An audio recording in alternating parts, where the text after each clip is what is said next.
Welcome to atom classes. आज आपको chemical bonding का सेकंड लेक्चर पढ़ाएंगे। पहले लेक्चर में मैंने आपको क्या पढ़ाया था कि जो केमिकल बॉन्ड होते हैं उसका डिफिनीशन क्या होता है, उसके अलावा जो है एटम और एटम के बीच जो केमिकल बॉन्ड बनते हैं उसका क्या नाम है, फिर मॉलिक्यूल और मॉलिक्यूल के बीच जो केमिकल बॉन्ड बनते हैं उसका क्या क्या नाम है, कितने टाइप्स होते हैं। ठीक है, इतना बताया था। उसके अलावा ऑक्टेट रूल क्या होता है ये बताया था, इनर्ट गैस कॉन्फ़िगरेशन क्या होता है ये बताया था। अब हमें केमिकल बॉन्डिंग की जो टाइप्स हैं उसके बारे में पढ़ना है। तो सबसे पहले एटम और एटम के बीच जो केमिकल बॉन्ड्स बनते थे 4 टाइप्स के होते थे। तो उसमें जो पहला टाइप था वो था आयनिक बॉन्ड।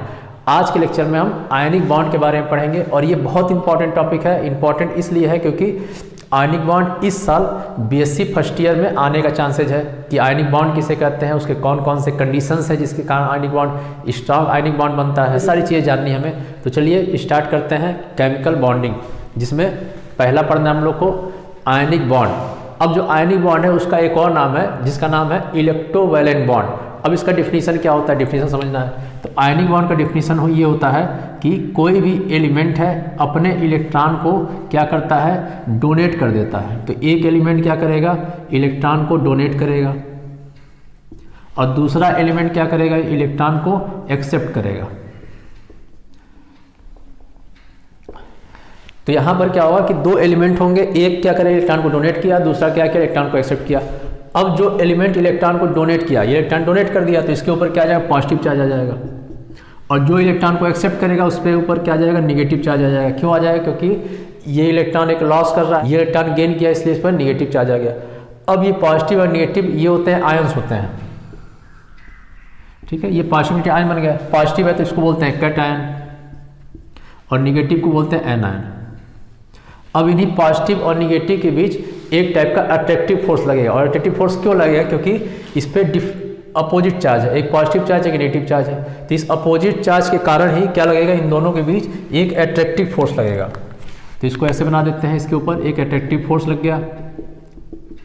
ये कैसा फोर्स होता है, इसको बोलते हैं इलेक्ट्रोस्टैटिक फोर्स। क्यों बोलेंगे, क्योंकि पॉजिटिव और नेगेटिव के बीच लग रहा है। ठीक है, इलेक्ट्रोस्टैटिक फोर्स लगता है इसके बीच। और इसी इलेक्ट्रोस्टैटिक फोर्स को ही क्या बोलते हैं, आयनिक बॉन्ड बोलते हैं। और इसी कारण जो इलेक्ट्रोस्टैटिक फोर्स लगने के कारण ही इस बॉन्ड को, आयनिक बॉन्ड को एक और नाम दिया गया। और क्या नाम दिया गया, इलेक्ट्रोवैलेंट बॉन्ड भी कहा गया। ठीक है, तो इलेक्ट्रोवैलेंट बॉन्ड क्यों कहा गया है, क्योंकि इसमें क्या होता है, इलेक्ट्रोस्टैटिक फोर्स लगता है। जो फोर्स है वो फोर्स का क्या नाम है, इलेक्ट्रोस्टैटिक फोर्स। तो टोटल मिला के यही आयनिक बॉन्ड का डिफिनीशन भी होता है। तो डिफिनीशन एक बार बता देते हैं यहाँ पर क्या होगा आयनिक बॉन्ड का। तो आयनिक बॉन्ड का डिफिनीशन ये होगा कि ionic bond form due to completely transfer of electron from one atom to another atom. तो क्या होता है, इलेक्ट्रॉन का ट्रांसफर होता है और कंप्लीटली ट्रांसफर होता है। पूरा यहाँ से इलेक्ट्रॉन निकला और इसके पास पहुँच गया। ठीक है, यहाँ से निकला इलेक्ट्रॉन इसके पास पहुँच गया। तो इलेक्ट्रॉन के क्या हो रहा है, कंप्लीटली ट्रांसफर हो रहा है। तो जब भी इलेक्ट्रॉन के कंप्लीटली ट्रांसफर से कोई बॉन्ड बनता है तो उस बॉन्ड को क्या बोलते हैं, आयनिक बॉन्ड बोलते हैं। और दूसरा नाम इसका इलेक्ट्रोवैलेंट बॉन्ड है। तो इलेक्ट्रोवैलेंट बॉन्ड क्यों बोलते हैं, क्योंकि यहाँ पर क्या होता है, इलेक्ट्रोस्टैटिक फोर्स लगता है इन दोनों के बीच। ठीक है, तो ये टोटल होता है आयनिक बॉन्ड के बारे में। अब इसका एक एग्जाम्पल भी देख लेते हैं। जैसे कि यहाँ पे ले लिया गया सोडियम, और सोडियम का जो इलेक्ट्रॉनिक कॉन्फ़िगरेशन आता है वो होता है 281 और यहाँ पर लिख देंगे इसका एटॉमिक नंबर 11 है। उसी तरह क्लोरीन है, क्लोरीन का इलेक्ट्रॉनिक कॉन्फ़िगरेशन कितना होता है, 2, 8 और 7, 17 एटॉमिक नंबर होता है। लास्ट लेक्चर मैंने आपको ऑक्टेट रूल पढ़ाया था। तो ऑक्टेट रूल के अकॉर्डिंग क्या होता है कि कोई भी एलिमेंट अपना जो नियरेस्ट इनर्ट गैस कॉन्फ़िगरेशन है वैसा जो है इलेक्ट्रॉनिक कॉन्फ़िगरेशन बनाना चाहेगा। तो ये भी सेम वैसा ही करना चाहेगा। और ऐसा करने के लिए क्या करना पड़ेगा, अपना जो ये एक इलेक्ट्रॉन है इसको क्या करेगा, ये डोनेट कर देगा। तो ये क्या करता है, अपना एक इलेक्ट्रॉन इसको डोनेट करता है क्योंकि इसको एक इलेक्ट्रॉन और चाहिए। तो ये भी क्या करेगा, इनर्ट गैस कॉन्फ़िगरेशन बना लेगा। ठीक है, तो यहाँ पर क्या करेगा, ये अपना इलेक्ट्रॉन डोनेट किया और ये क्या करेगा, इलेक्ट्रॉन को एक्सेप्ट किया। ये डोनेट कर दिया तो क्या बना लिया, Na+ हो गया और इसका इलेक्ट्रॉनिक कॉन्फ़िगरेशन हो गया 2,8। ये क्या किया, इलेक्ट्रॉन को एक्सेप्ट कर लिया तो 2,8,8 ये इलेक्ट्रॉनिक कॉन्फ़िगरेशन होगा, इसमें निगेटिव चार्ज आ गया। अब यही पॉजिटिव और नेगेटिव चार्ज के कारण क्या होगा, इनके बीच बॉन्ड बन जाएगा। इसी बॉन्ड को क्या बोलते हैं, आयनिक बॉन्ड। ठीक है, तो टोटल ये एक जैसा एग्जाम्पल है। अब देखना ये है कि कौन कौन से कंडीशन है जिसमें आयनिक बॉन्ड जो होता है बहुत स्ट्रांग बनता है। तो अब हमें देखना है कि कौन कौन से कंडीशन है जिससे क्या होता है आयनिक बॉन्ड है बहुत ज़्यादा स्ट्रांग बनता है। तो क्या करना है, कंडीशन देखना है। तो लिखते हैं यहाँ पे, अगला हेडिंग क्या पढ़ना है, necessary condition to form ionic bond. तो आयनिक बॉन्ड बनाने के लिए कौन कौन से कंडीशन है जिसके कारण क्या होता है स्ट्रांग आयनिक बॉन्ड बनता है, ये हमें देखना है। ठीक है, तो सबसे पहला इसमें कंडीशन क्या देखना है कि सबसे पहला देखिए क्या होता है, इसमें कैटायन का फॉर्मेशन होता है। आयनिक बॉन्ड कब बनेगा, आयनिक बॉन्ड बनाने के लिए क्या क्या चीज़ें चाहिए, एक तो कैटायन बनाना है और दूसरा क्या एनायन बनना है, ये दो चीज़ें चाहिए। तो पहला चीज़ है कैटायन का फॉर्मेशन। तो कैटायन का फॉर्मेशन होता कैसे है, कोई भी मेटल है और इसमें क्या करेंगे, एनर्जी देंगे। एनर्जी देंगे क्या होगा, इसका इलेक्ट्रॉन एक बाहर निकल जाएगा और पॉजिटिव चार्ज बना लेगा। ठीक है, तो इसी एनर्जी को क्या बोलते थे, आयनाइजेशन पोटेंशियल बोलते थे। तो यहाँ पे जो एनर्जी है इसको क्या बोलेंगे, आईपी बोलेंगे, आयनाइजेशन पोटेंशियल। डायरेक्ट इसको आईपी लिख देते हैं। तो पहला कंडीशन तो ये चाहिए। दूसरा कंडीशन क्या चाहिए, कैटायन का फॉर्मेशन हो गया, दूसरा हो गया एनायन का फॉर्मेशन हो गया। तो एनायन के फॉर्मेशन में क्या होगा कि कोई भी एक एलिमेंट लेते हैं, इसके पास एक इलेक्ट्रॉन आएगा और ये इलेक्ट्रॉन को एक्सेप्ट करेगा। एक्सेप्ट करने के बाद क्या बनाएगा, निगेटिव आयन बना लेगा। ठीक है, तो ये हो गया। और इसके लिए यहाँ पे क्या, और यहाँ पे क्या होगा, यहाँ पे एनर्जी रिलीज होता है और इस एनर्जी को क्या बोलते हैं, इसको बोलते हैं इलेक्ट्रॉन गेन एंथैल्पी। ठीक है, तो ये पहले तो ये दो कंडीशन चाहिए। ठीक है, तो इसके लिए जो आयनेशन पोटेंशियल है यहाँ पर क्या है, यहाँ पे एनर्जी लग रहा है क्योंकि इलेक्ट्रॉन निकालने में क्या करना पड़ता है, एनर्जी हमें देना पड़ता है। तो ये कंडीशन जो है, ये कंडीशन है इंडोथर्मिक का,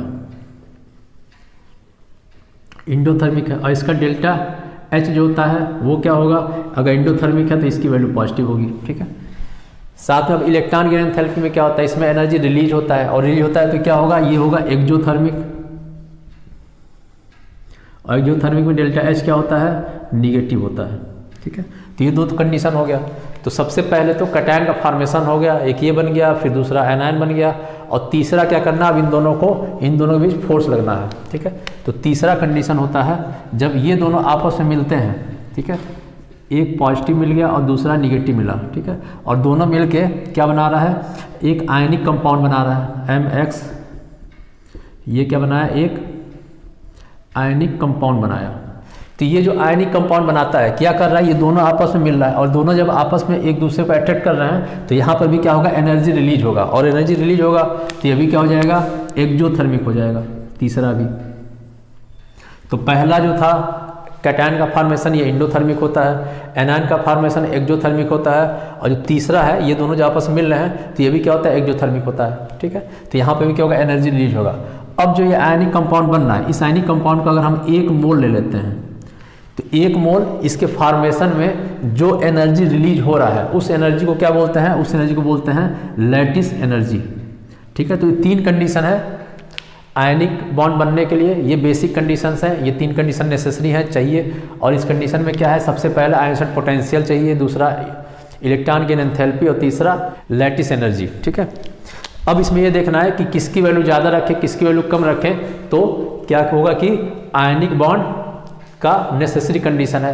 तो आयनिक बॉन्ड कैसा बने, स्ट्रांग बने। ठीक है, अब हमें अगर स्ट्रांग आयनिक बॉन्ड बनाना है तो उसके लिए क्या करना पड़ेगा कि जो टोटल ये तीनों की वैल्यू है, मतलब Ip plus electron gain enthalpy और साथ में लैटिस एनर्जी, इन तीनों की वैल्यू, तीनों को जोड़ने के बाद जो इसकी वैल्यू आनी चाहिए वो कैसा आना चाहिए, निगेटिव आना चाहिए। निगेटिव आने का मतलब ये क्या होना चाहिए, एक्सोथर्मिक होना चाहिए। एक्सोथर्मिक होगा तभी तो आसानी से बनेगा। इंडोथर्मिक मतलब क्या करना है, उसमें हीट देना पड़ा तब बना, तो वो क्या होता है, स्टेबल नहीं होता है। ठीक है, तो एक्सोथर्मिक कंडीशन चाहिए जिसमें आसानी से बन जाए और अपने आप हीट निकले। स्पॉन्टेनियस रिएक्शन, जितने भी स्पॉन्टेनियस रिएक्शन होते हैं उसमें क्या होता है, वो एक्सोथर्मिक होता है। तो अपने आप बनाना है या फिर अच्छा बनाना है, स्ट्रांग आयनिक बॉन्ड बनाना है, तो उसके लिए यहाँ पर भी क्या होना चाहिए, ये निगेटिव वैल्यू होना चाहिए और ये एक्सोथर्मिक होना चाहिए। तो ये पूरी वैल्यू निगेटिव में आने के लिए करना क्या पड़ेगा, देखिए होता क्या है कि ये वैल्यू कैसा है, ये पॉजिटिव वैल्यू है, यहाँ पे देखिए पॉजिटिव वैल्यू है, ये निगेटिव वैल्यू है और ये निगेटिव वैल्यू है। ठीक है, तो पूरी वैल्यू को अगर निगेटिव में ही लाना है तो उसके लिए सबसे पहला चीज़ तो क्या होना चाहिए, ये वैल्यू क्या होना चाहिए, लोवेस्ट होना चाहिए, ये वैल्यू क्या होना चाहिए, हाईएस्ट होना चाहिए, हाई होना चाहिए, और ये वैल्यू क्या होना चाहिए, ये भी वैल्यू हाई होना चाहिए। ठीक है, तो तीन चीज़ें तो ये हैं कि अगर स्ट्रांग आयनिक बॉन्ड बनाना है तो सबसे पहले जो यहाँ पर आयनाइजेशन पोटेंशियल है Ip है, वो Ip क्या होना चाहिए, लो होना चाहिए। यहाँ लिख देते हैं सबसे पहला Ip क्या होना चाहिए, लो होना चाहिए। लो होगा तो सबसे सिंपल सा देख सकते हैं कि लो होगा तभी तो आसानी से इलेक्ट्रॉन निकल जाएगा, और आसानी से इलेक्ट्रॉन निकलेगा तभी कैटायन बनेगा, क्योंकि कैटायन हमको बनाना है। कैटायन बनेगा, एनायन बनेगा, तभी तो आयनिक कंपाउंड बनेगा। तो आयनिक कंपाउंड बनाने के लिए सबसे पहले ये बनाना है और ये बनाना है। ठीक है, तो इसको बनाने के लिए क्या करना पड़ा, एनर्जी को देना पड़ रहा है, तो कम से कम एनर्जी दे कि आसानी से बन जाए। आसानी जितना आसानी से बनेगा उतना आसानी से आयनिक बॉन्ड बनेगा। ठीक है, तो इसलिए जो आयनाइजेशन पोटेंशियल वो क्या चाहिए, लो चाहिए होता है। दूसरा इलेक्ट्रॉन गेन एंथैल्पी है। तो इलेक्ट्रॉन गेन एंथैल्पी क्या होता है कि किसी भी एटम में अगर इलेक्ट्रॉन को इंटर कर रहे हैं, ठीक है, तो उसमें क्या होगा, एनर्जी निकल रहा है। तो जितना आसानी से इलेक्ट्रॉन इंटर करेगा उतनी ज़्यादा एनर्जी निकलती है। सिंपल सा ये है कि इलेक्ट्रॉन गेन एंथैल्पी क्या होता है, जितना आसानी से इलेक्ट्रॉन किसी ऑर्बिट में इंटर करेगा उतनी ज़्यादा ही एनर्जी निकलेगी। ठीक है, तो जितना आसानी से इंटर करेगा उतना आसानी से क्या बनाएगा, आयन बनाएगा। तो इसके लिए इलेक्ट्रॉन गेन एंथैल्पी भी क्या चाहिए, हाई चाहिए। तो इलेक्ट्रॉन गेन एंथैल्पी हाई होना चाहिए। और तीसरा है लैटिस एनर्जी, और ये भी क्या होना चाहिए, ये भी हाई होना चाहिए। ठीक है, तो ये तीन कंडीशन है जिसके लिए क्या चाहिए, फेवरेबल कंडीशन है आयनिक बॉन्ड बनाने के लिए। इसके अलावा दो कंडीशन और है, वो भी आपको बताते हैं, लेकिन एक बार तीन ये दोबारा देख लीजिए क्या है। पहला कैटायन का फॉर्मेशन, दूसरा आयन का फॉर्मेशन, तीसरा क्या है, लैटिस एनर्जी है।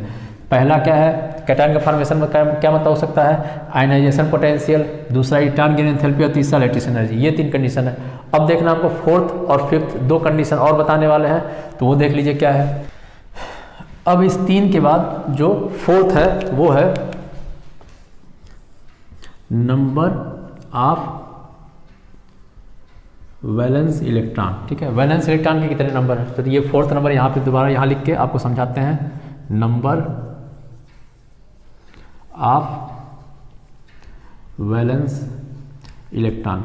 अब सबसे पहले तो ये जाना है कि वैलेंस इलेक्ट्रॉन होते क्या हैं। तो वैलेंस इलेक्ट्रॉन वो होते हैं कि जब भी इलेक्ट्रॉनिक कॉन्फिगरेशन बनाते हैं, तो जैसे कि सोडियम का बनाते हैं 281, क्लोरीन का बनाते हैं 287, तो ये अलग अलग सेल में है। तो इसका जो लास्ट सेल में जो इलेक्ट्रॉन होता है, इस वाले में कितना है 1, इस वाले में 7 है, इसी इलेक्ट्रॉन को बोलते हैं वैलेंस इलेक्ट्रॉन। ठीक है, जो लास्ट सेल में जो नंबर ऑफ इलेक्ट्रॉन होते हैं, टोटल नंबर ऑफ इलेक्ट्रॉन, उसी को बोलते हैं वैलेंस इलेक्ट्रॉन।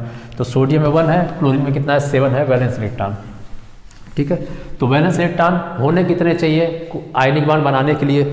तो सबसे पहले देखते हैं, एक जो है इसमें क्या करना, आयनाइजेशन पोटेंशियल, मतलब जो है जो इलेक्ट्रॉन को डोनेट कर रहा है। ठीक है, तो इलेक्ट्रॉन को डोनेट करता कौन है, तो वो करता है मेटल। अगला है ये इलेक्ट्रॉन को एक्सेप्ट कर रहा है, तो इलेक्ट्रॉन को एक्सेप्ट कौन करता है, तो ये करता है नॉन मेटल। तो हमें आयनिक बॉन्ड बनाने के लिए दो चीज़ें चाहिए होती हैं, एक होता है मेटल, दूसरा होता है नॉन मेटल। यही दोनों मिलके क्या बनाता है, आयनिक बॉन्ड बनाता है। तो यहाँ पर जो मेटल होगा और जो नॉन मेटल होगा उसमें नंबर ऑफ इलेक्ट्रॉन हमें देखना है कितने होंगे। तो जो मेटल है उसमें जो नंबर ऑफ इलेक्ट्रॉन है वो कितने होने चाहिए, अगर इसके वैलेंस इलेक्ट्रॉन अगर 1 है, 2 है या 3 है, तब वो क्या करेगा, आसानी से इलेक्ट्रॉन को डोनेट कर देगा। उसी तरह जो नॉन मेटल है इसमें नंबर ऑफ इलेक्ट्रॉन कितने हो चाहिए, 5 हो, 6 हो या 7 हो, तो वो नॉन मेटल क्या करेगा, आसानी से इलेक्ट्रॉन को ये क्या करेगा, एक्सेप्ट करेगा, और ये क्या करेगा, डोनेट करेगा। ठीक है, और एक इलेक्ट्रॉन आउटर शेल में किस में होता है, तो पीरियोडिक टेबल में फर्स्ट ए ग्रुप जो होता है उसमें कितने होते हैं, एक इलेक्ट्रॉन होते हैं। तो फर्स्ट ए ग्रुप वाले मेटल होंगे, सेकंड ए ग्रुप वाले भी मेटल होते हैं, और थर्ड ए ग्रुप वाले भी मेटल होते हैं, और ये तीनों नॉन मेटल के साथ मिलकर क्या बनाते हैं, आयनिक कंपाउंड बनाते हैं। अब नॉन मेटल वाले कौन कौन से होते हैं, फिफ्थ है, ये फिफ्थ ग्रुप हो जाएगा, फिफ्थ ए। 6 इलेक्ट्रॉन वाले कौन से होते हैं, 6 ए ग्रुप के होते हैं, और 7 इलेक्ट्रॉन वाले कितने होते हैं, 7 ए ग्रुप के होते हैं पीरियोडिक टेबल में। तो यहाँ पर जो बॉन्ड बनाना है आयनिक बॉन्ड, उसके लिए क्या चाहिए, first A, second A, third A group के जो एलिमेंट्स हैं वो एलिमेंट होने चाहिए, और उसके अलावा नॉन मेटल में कौन से होने चाहिए, फिफ्थ ए, सिक्स ए और सेवन्थ ए के जो ग्रुप के एलिमेंट्स होते हैं वो होने चाहिए। जैसे फिफ्थ में क्या आता है, नाइट्रोजन आता है, 6 में क्या आता है, ऑक्सीजन आता है, इसमें क्या आता है, हेलोजन आता है, फ्लोरीन, क्लोरीन, ब्रोमीन, आयोडीन आता है, फर्स्ट डे में क्या आता है, लिथियम आता है, सोडियम आता है, ये सब आता है, पोटेशियम आता है। सेकेंड डे में क्या आता है, मैग्नीशियम आता है, कैल्शियम आता है। थर्ड डे में एल्युमिनियम आता है।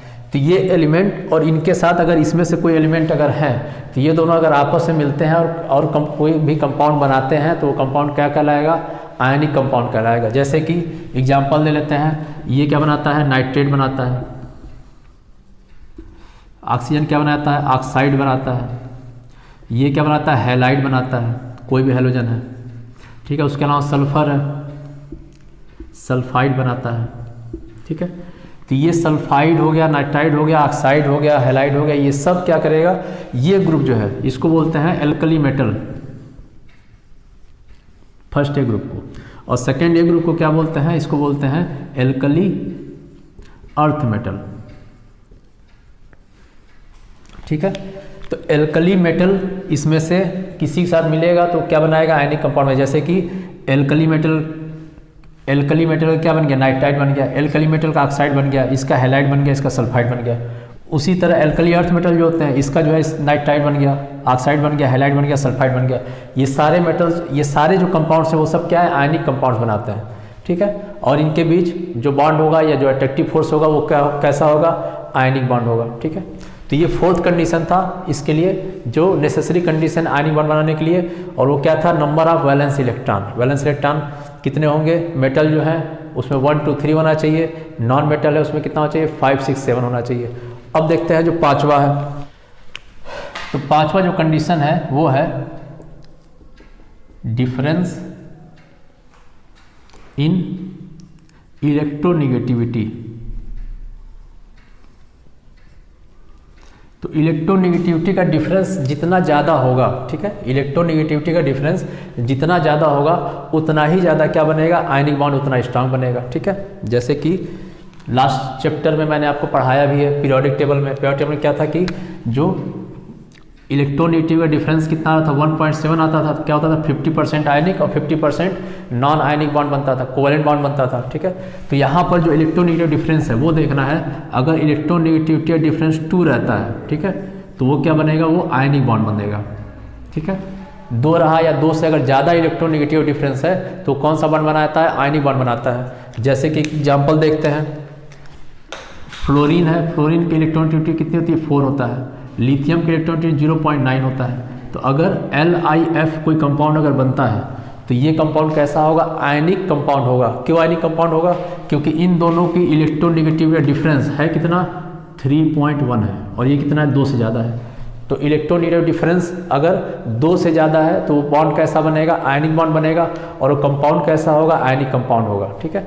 तो आज के लेक्चर में सिर्फ इतना ही है। नेक्स्ट लेक्चर में आपको क्या पढ़ाया जाएगा, स्पेशली लैटिस एनर्जी के बारे में पढ़ाया जाएगा कि लैटिस एनर्जी क्या होता है, किस कंडीशन में लैटिस एनर्जी ज़्यादा होगा या कम होगा, साथ में कौन कौन से फैक्टर्स हैं जो लैटिस एनर्जी को इफेक्ट करते हैं। इस साल के लिए लैटिस एनर्जी बहुत इंपॉर्टेंट है, और इसमें इसको कैसे कैलकुलेट करते हैं तो उसके लिए हमें पढ़ना है, बॉर्न हैबर साइकिल पढ़ना है कि इसको बॉर्न हैबर साइकिल से लैटिस एनर्जी को कैलकुलेट कैसे करेंगे। बहुत इंपॉर्टेंट है लैटिस एनर्जी वाला। ये आपको इसका वीडियो नेक्स्ट डे मिल जाएगा, इसका वीडियो आपको नेक्स्ट डे मिल जाएगा लैटिस एनर्जी पे, और उसमें कंप्लीट वीडियो मिलेगा, उसमें भी आप देख सकते हैं। साथ में वीडियो का नोट्स भी आपको मिल ही रहा है, ठीक है। तो आज के लिए सिर्फ इतना ही। नेक्स्ट लेक्चर में आपको इसके आगे चीज़ें पढ़ाई जाएंगी।